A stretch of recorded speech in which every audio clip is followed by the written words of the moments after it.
From the National Newsroom of the Canadian Press, I'm John Kennedy.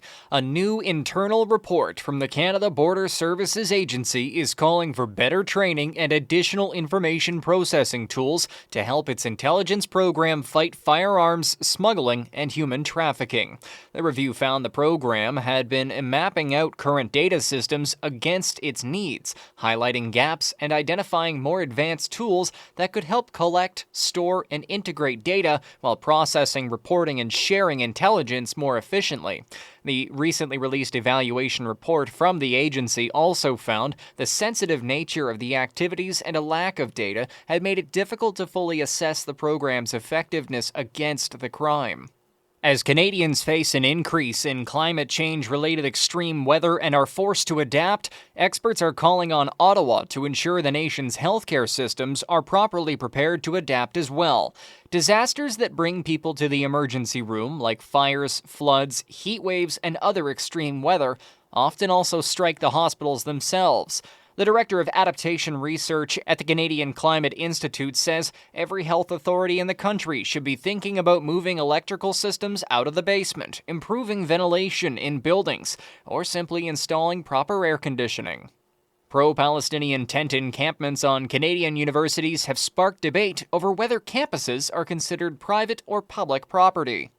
Quebec's Minister of Higher Education says the encampment on Montreal's McGill University campus must be dismantled, arguing the private lands are not an appropriate place for the demonstration.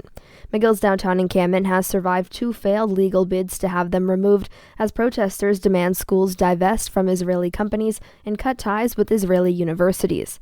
Experts say the nature of a university means the answer is not as clear-cut as the minister and McGill suggest. A constitutional lawyer says while a campus belongs to a university, it shouldn't be understood in the way a private residence belongs to an individual. Naira Ahmed, The Canadian Press.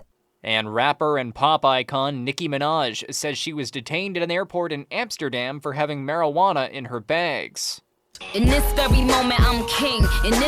Nicki Minaj may be singing that she's a king, but it sounds like police in the Netherlands ruled over her travel plans. Minaj tweeted out from the airport in Amsterdam that police detained her as she was about to board a flight for a concert in Manchester, England. She claims police stopped her to make her late and invoke negative stories, adding that jealousy is a disease. Marijuana is illegal in the Netherlands, but generally tolerated for recreational use. I'm Jackie Quinn.